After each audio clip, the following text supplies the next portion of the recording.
David? David? Just kidding, guys. It's just me this week. David is out working. So, welcome to the Hoop Southbound podcast. It's Maddy, and this is what I got for you this week. We're going to be going over a little bit of recruiting and transfer news. We're going to be talking to Skeeter from the Woods Watered Mizzou podcast, as well as Christian Sykes from Crimson Crossover. Talk a little bit Alabama basketball. We've got some games and scheduling updates for you today. So by all means, let's jump in. So jumping in, the big news today for Kentucky, a team that's been a little bit of a hot button issue due to their lack thereof of action in the transfer portal and some of their current all-stars, I guess you would say, either staying in the draft when they weren't expected to or just straight up transferring. Jordan Burks is going to Kentucky. He was formally signed a national letter of intent with Ole Miss, has since committed to Kentucky to continue adding to their pretty deep freshman roster. And now we heard Coach Cal say a couple weeks ago that, he was big in kind of getting a mix of freshmen, some more experienced talent, but we just see him keep adding to that list of newcomers. But he is a 3-star. He played at Hillcrest and added quite a bit to their lineup, looking at 46.7% in field goal percentage, an average of 28 points per game, and 41% from three. Now, kind of looking at this past year's roster, that's going to definitely add to their offensive strategy a little bit. We had a lot of Oscar Tshiebwe getting it done down low.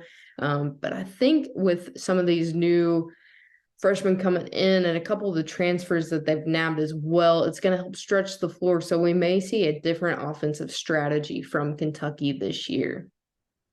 Another big point, and we'll talk a little bit with Skeeter about this later, is that Isaiah Mosley is transferring out of Mizzou, but they have added Tamar Bates from Indiana.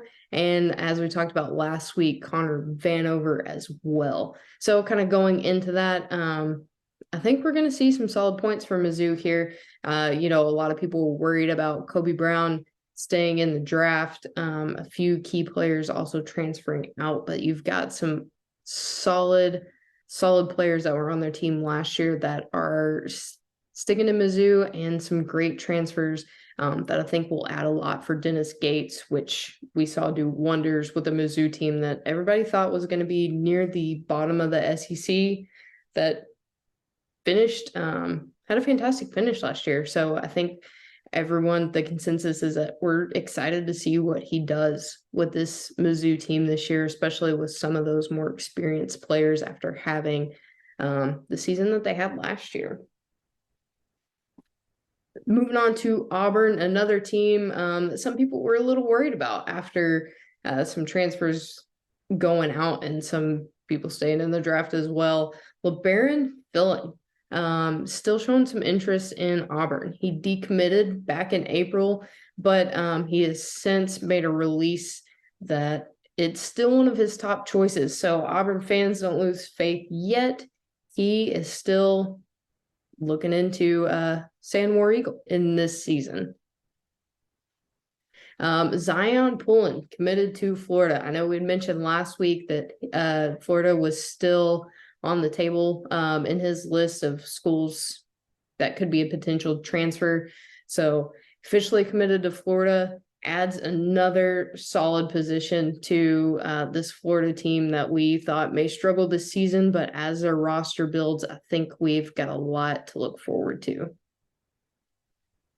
And I'm sure the player everyone is excited to hear about.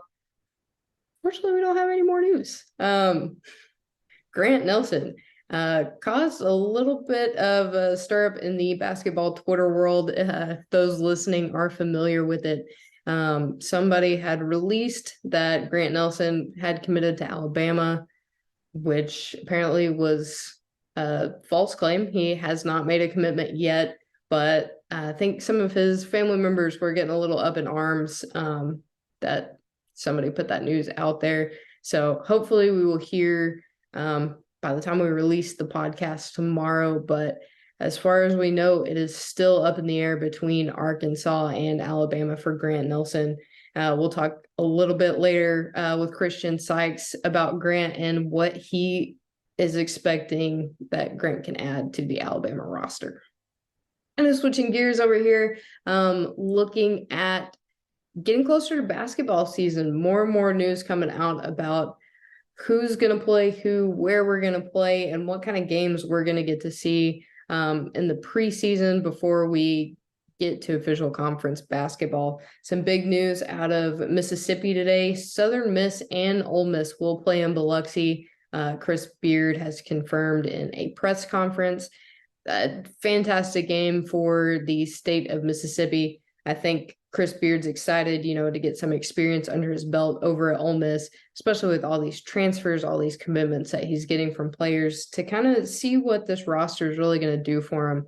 I think Southern Miss has, got a big chunk of fans down in Southern Mississippi around the Biloxi area. So along with the fact that Chris Beard's there, they're getting top tier talent. I think this will be a fantastic opening game for Chris Beard and the Ole Miss Rebels.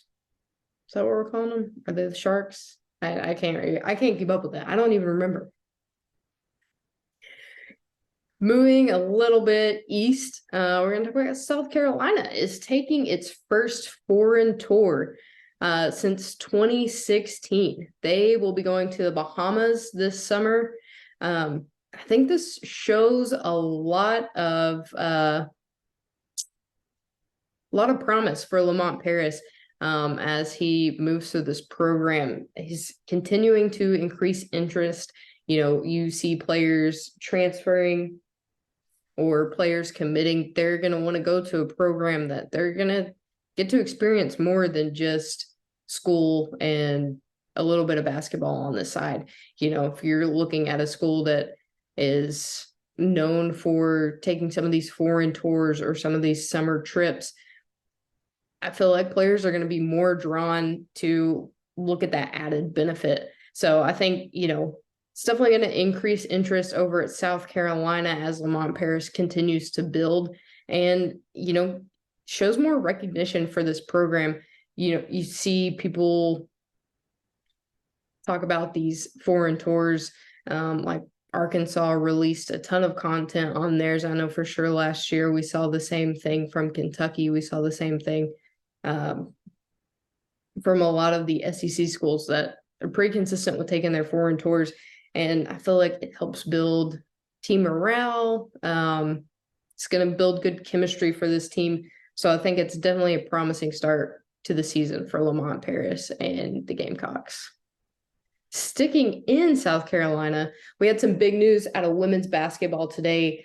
Dawn Staley announced they will be adding their most expensive program trip to date with a six-figure game in Paris. She is taking her South Carolina women's basketball team to Paris to play Notre Dame in their season opener. I think this is super exciting for women's basketball. We see these games pretty frequently in the men's field, but not so often when it comes to women's. So I think, taking the recognition that South Carolina has gained over the years from being one of the top dogs in women's basketball and going overseas, you see more and more interest overseas in men's, but not so much in women. So hopefully this kind of expands, especially the college world, when it comes to women's basketball. And we see this as a huge step forward in helping the sport grow. Super excited to watch this game, to get a little foreign tour action themselves. Shown that this game is going to cost around $175,000, which the majority of women's basketball programs spend. I think the stat that I read was somewhere between $500,000 to $900,000 on their women's basketball programs in total. So this is huge for South Carolina. this is huge for women's basketball overall, and Dawn Staley should be super proud of taking this huge step, not just for her team, but for women's basketball in general. All right, as we inch closer to basketball season, we're going to start taking a look at a deeper dive into some teams, some fans, some commentators, if you will, on some certain teams. So today we're going to talk to Skeeter from the Woods, Water, and Mizzou podcast, kind of get his ideas on what he thinks the 2023-2024 season is going to bring to the Missouri Tigers and Dennis Gates. All right, so today we're talking to Skeeter from the Woods, Water, and Mizzou podcast. How's it going, man? It's going. How are you? Doing pretty good. Another Monday in the books. That's it. But another Monday closer to basketball season, so I'll take it. We have football season first. Yeah, I mean, as a Razorback fan, I don't really get too excited about that anymore. It's a big year for us. We might be sending Drinkwitz back to y'all if we don't have a good year. Hey, I mean, he grew up in the town I grew up in, so I can't say much. Be like, well, he's from my hometown, so there you go. Yeah. All right, so Skeeter, want to have you on today? Just kind of look at what you're thinking 2023-2024 is going to bring for Mizzou basketball. Kind of looking over how your team ended last year, had a fantastic run, the 2022-2023 season under Dennis Gates. He did some great things, that nobody was really expecting. So I know you guys are super proud of the season that you had, and I know a bunch of people are super excited to tack onto that momentum and get going this year. Yeah, it was, we went in like the majority of the fan base, like if we make the tournament, it's a heck of a year. Well, by the time it got around to SEC play, I think those expectations were, we better make the tournament. Like we started showing the signs, and the fan base really rallied around the team, and it brought a lot of life and energy back to Mizzou Arena and Mizzou Twitter that we've been lacking for a few years. We'd been kind of stale, so we were excited for it. I don't really like the ending, but I guess there's only one team at the end of March that's really happy. And I mean, when you look back big picture, it was a great year, and hopefully it's a stepping stone of going forward. Yeah, for sure. So speaking of that year, you guys are going into this season with a lot of minutes kind of left, a lot of points left on the court, with how many people have either transferred, graduated, or put their name into the NBA draft. So just kind of looking over that, the production loss, the ones that have left, it's about 56.6 minutes, 65.4 points, and 64.6 3-pointers made. And just kind of looking at that looks like a huge hole, but I know you guys have had some great work in the transfer portal. And you guys have a lot left on the bench that were around for last season. So what are your thoughts on that? Well, I mean, the two big contributors that we're losing is obviously Kobe Brown, as you all did your draft profile on him. So he's going to the league. And then Demoy Hodge. And those two were key pieces. If they were both off, it was not going to be a good night for Mizzou basketball. So losing them is going to be hard to replace. Kobe was kind of the leader of the team, at least from the outside looking in. And Demoy just brought a different energy. But as far as losing production with today's time of transfer portal, it's not as scary as it used to be, right? Because used to you you sign these players and then you built your team, and every 2 or 3 years you had an older team, and that's when you're really expecting, and then you kind of reset, except for your blue bloods like Duke and them. But for the most part, most programs would take runs at it with their rosters. And so now you're able to grab guys out of the transfer portal and plug them in. And I mean, it's sitting here looking at our roster. It's pretty, it's still an older roster now. For losing the percentage of production we did, it's not a big drop off. You would expect a younger team coming in, but Yeah. it's pretty much an upper class team. Yeah, I know we had mentioned the transfer portal. Two of the big ones that I kind of wanted to point on is that Isaiah Mosley did leave, but we got Tamar Bates from Indiana, and then you guys got Connor Vanover from ORU. So definitely filling some of those gaps. Like I said, with Kobe Brown, Demoy Hodge, and now Isaiah Mosley. But the bench is still pretty packed. A lot of, players that did produce last year and some of those transfers. So out of that, who are you most excited about on this season? I mean, for me, a little selfish is Noah Carter, because he's came on our podcast a couple of times. So feel like you have a personal relationship with somebody you talked to a few times, but see what Noah does, because he'll have a little bit more of a lead role. But there's a transfer from Colorado State, John Tonje, and when I watch his highlights, like, really excited about him.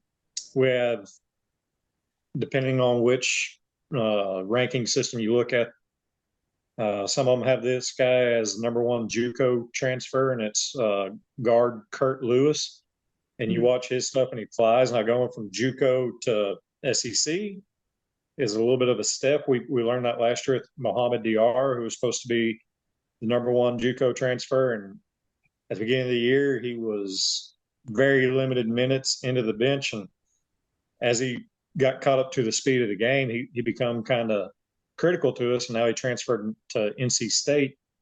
But so there might be a little bit of a learning curve there for Kurt Lewis, but then you got like Caleb Grill coming in from Iowa State, who's played in some big games and whatnot. So it's just kind of, it's more, not so much individual players. This is year two of Dennis Gates. This is really gonna tell us more of what kind of program he's building. Love everything about the man, who he is, how he presents himself. And I think he's built a great staff around him, but more interested to see, does he change his style to the roster, or is it this is his style and he recruits guys that fit his style? Yeah, I could definitely see that. I mean, he, from what we've learned last year, is an excellent coach. And, I'm excited personally to see what he does with this Mizzou team this year. So kind of, talking about the pieces and the building blocks that he's put into place.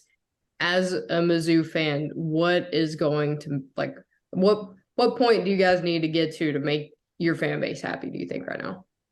Well, I mean, we got the 4th seed in the SEC tournament last year.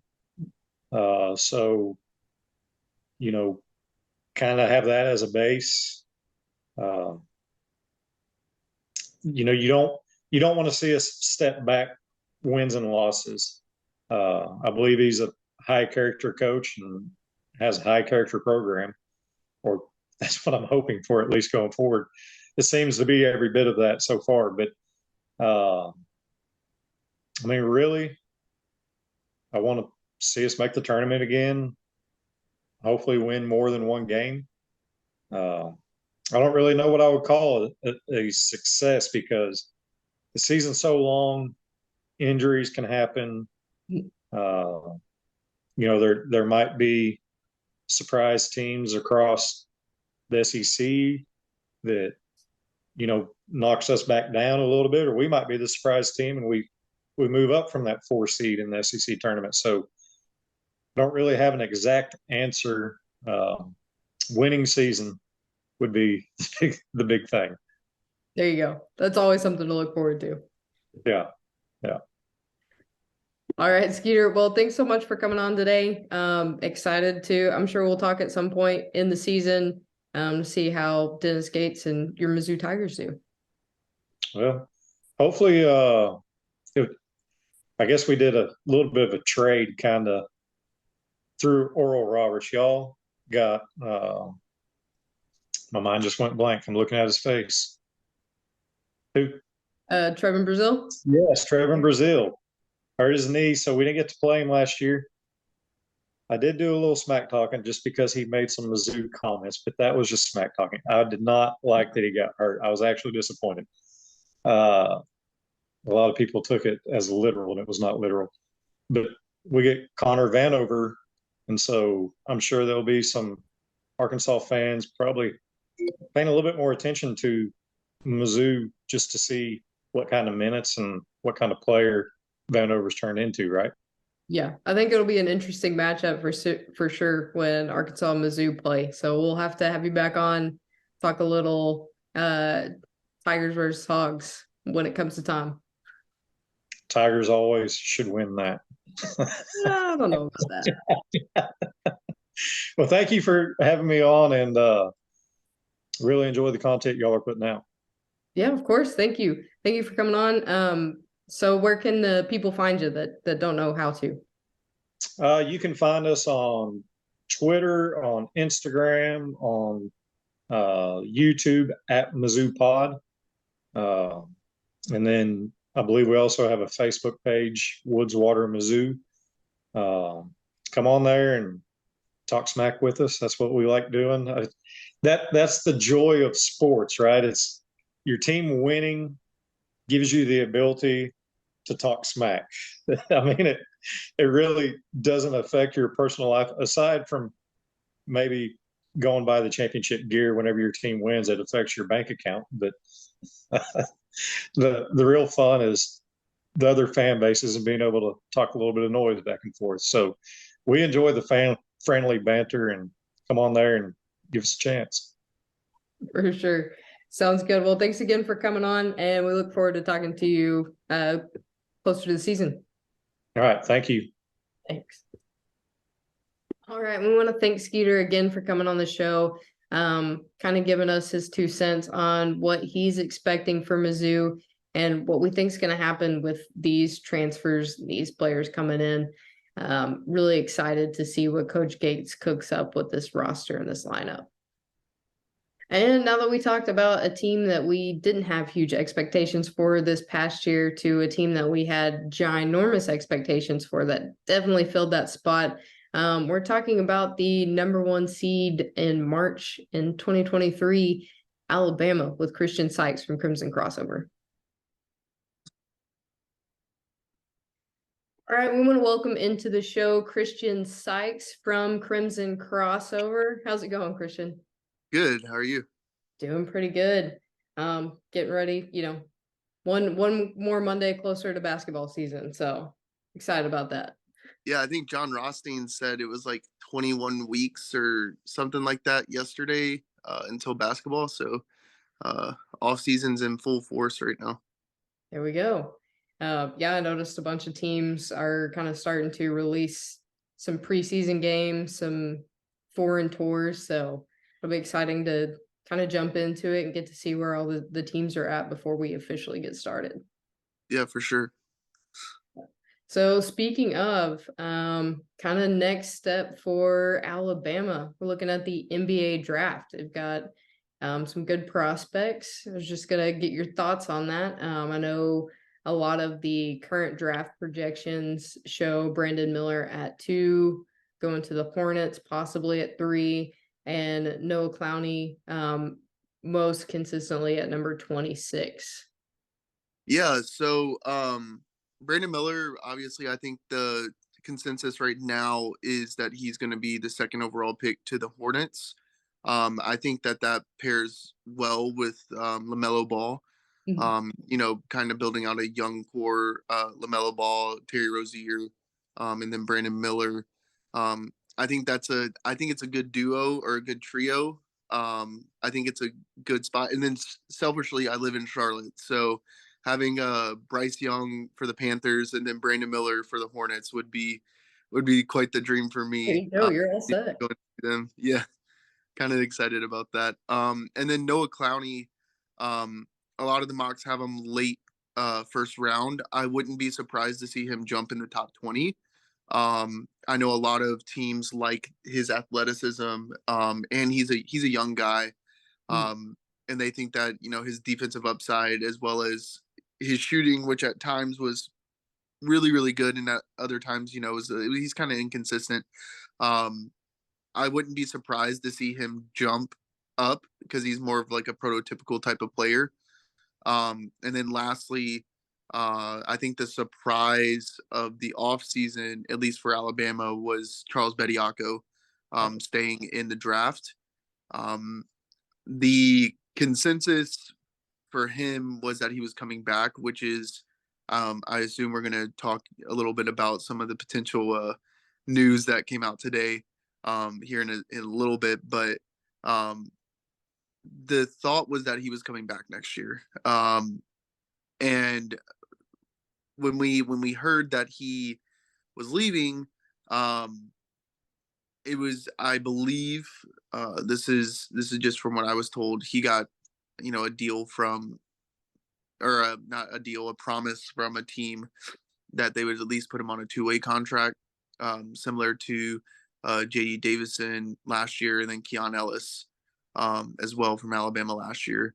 Um, and from his point of view and just the general perspective of coming back versus going, his defense isn't going to improve any more than it already is because he's a first team SEC defensive player. That's not going to really change much.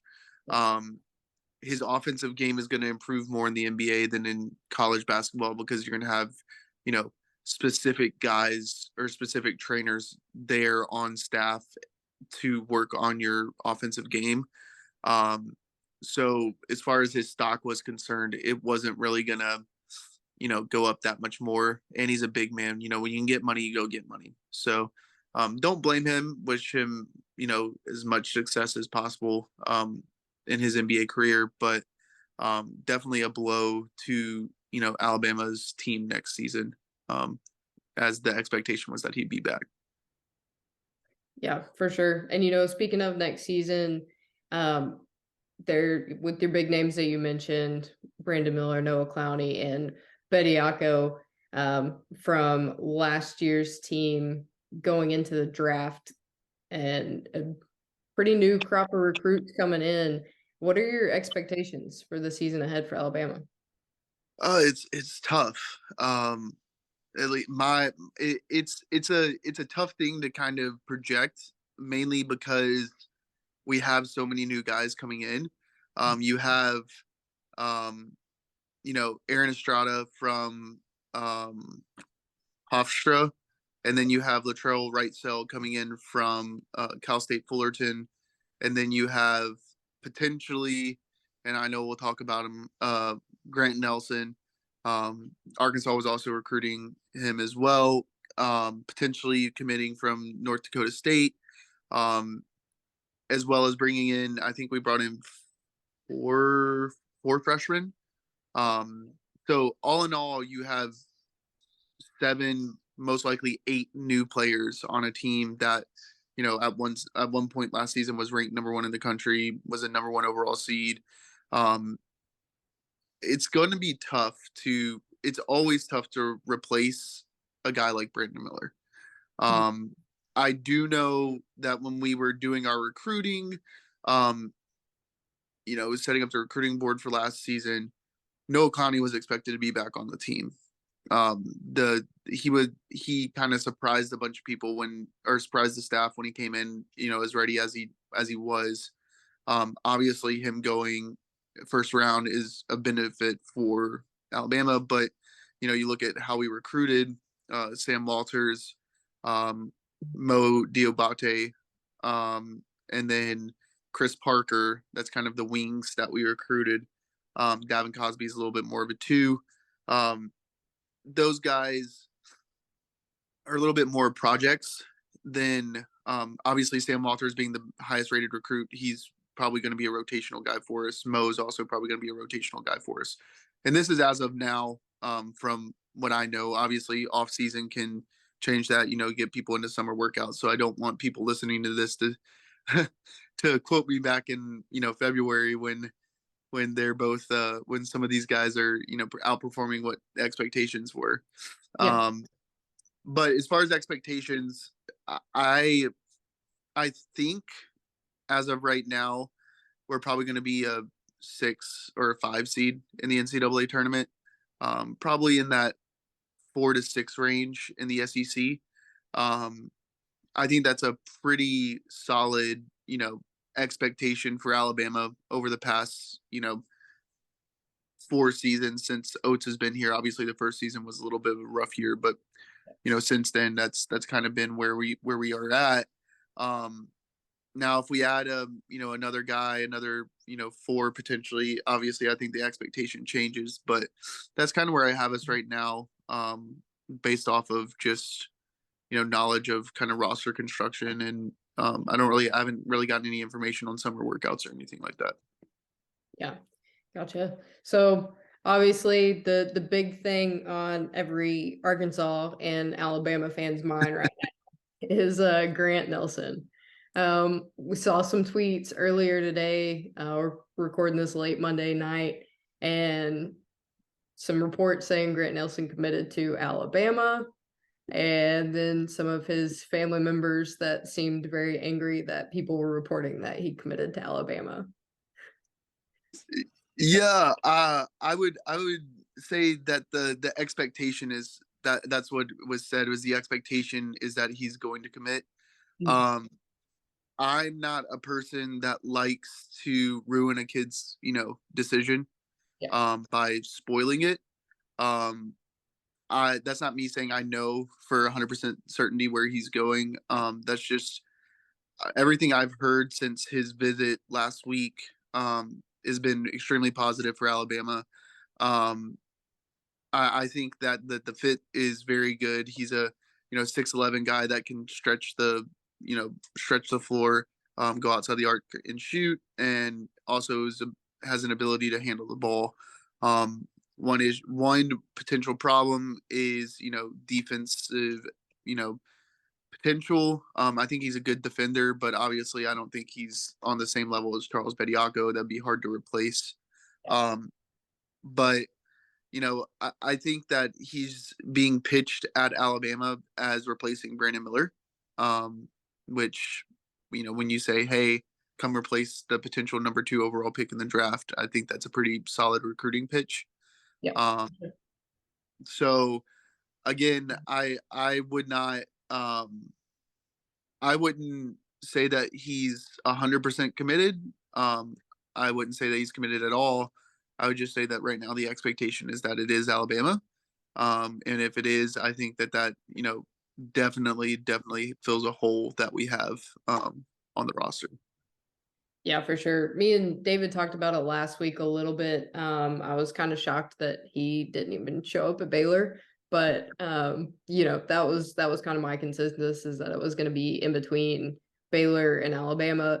A, because I didn't know Arkansas had any more roster spots open, and B, just because you see them lose Brandon Miller, Charles Bediako. He's going to get a lot more playing time, in my personal opinion, at Alabama, or be able to see a lot more potential playing time than he might at Arkansas.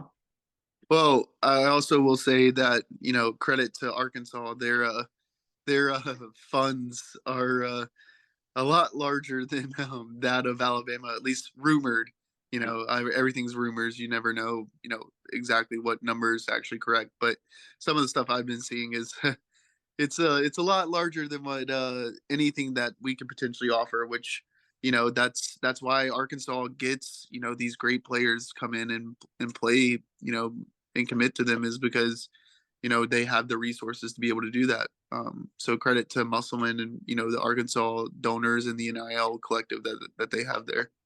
credit to Walmart and Tyson and JB Hunt. I think Art Best is throwing their hat in the ring now too.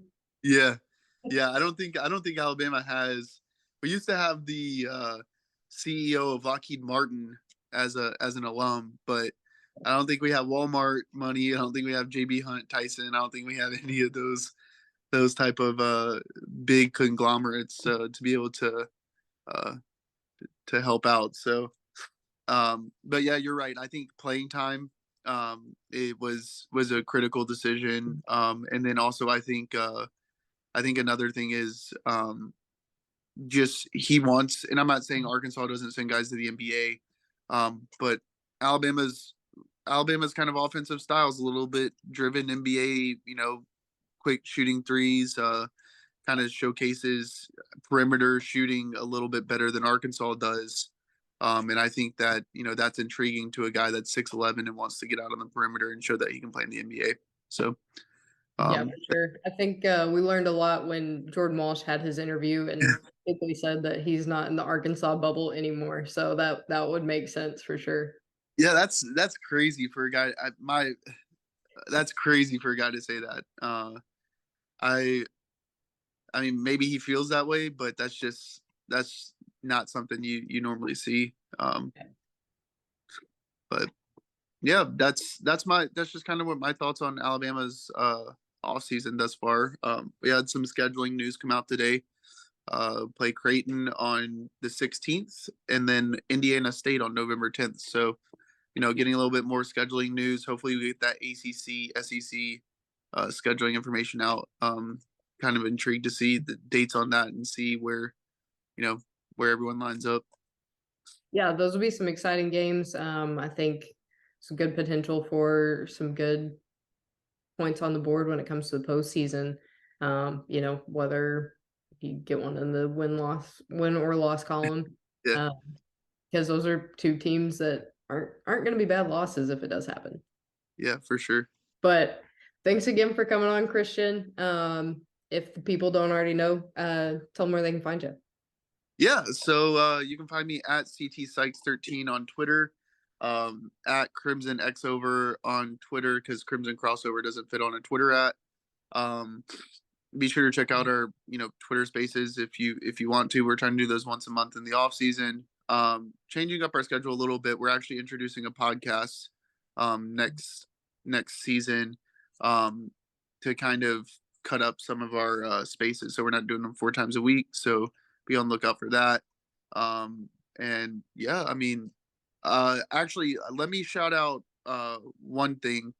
Andrew Parrish, one of our staff writers, I think is at Andrew Parrish 1 on Twitter. He actually came out with a scholarship tracker for every single D1 program. So it has all 353 teams, and it has breakdowns by freshmen, sophomore, junior, seniors, super seniors, etc. Whether or not they're transfers.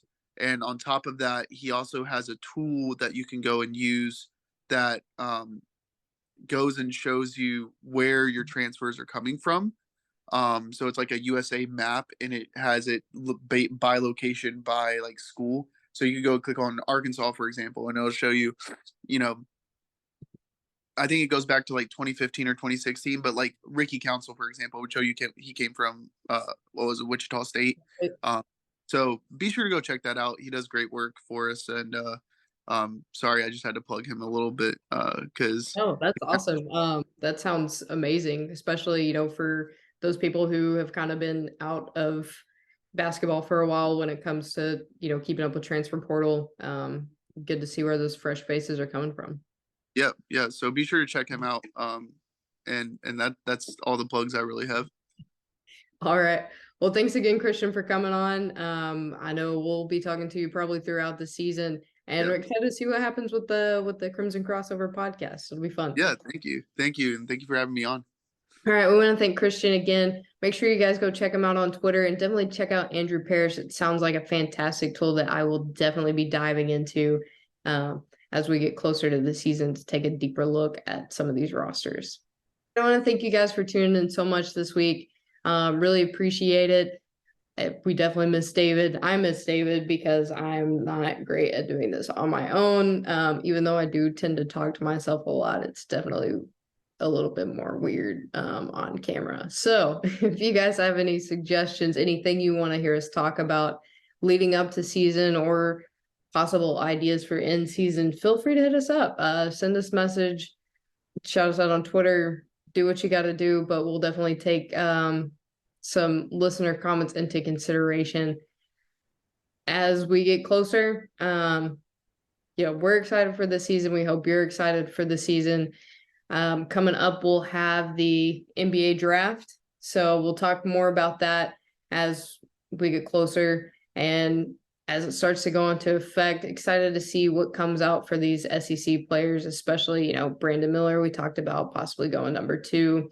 Anthony Black's draft stock continues to rise. So super excited about that as an Arkansas fan, and just excited to see what happens in the SEC this season. Thank you guys so much for tuning in. Have a great week.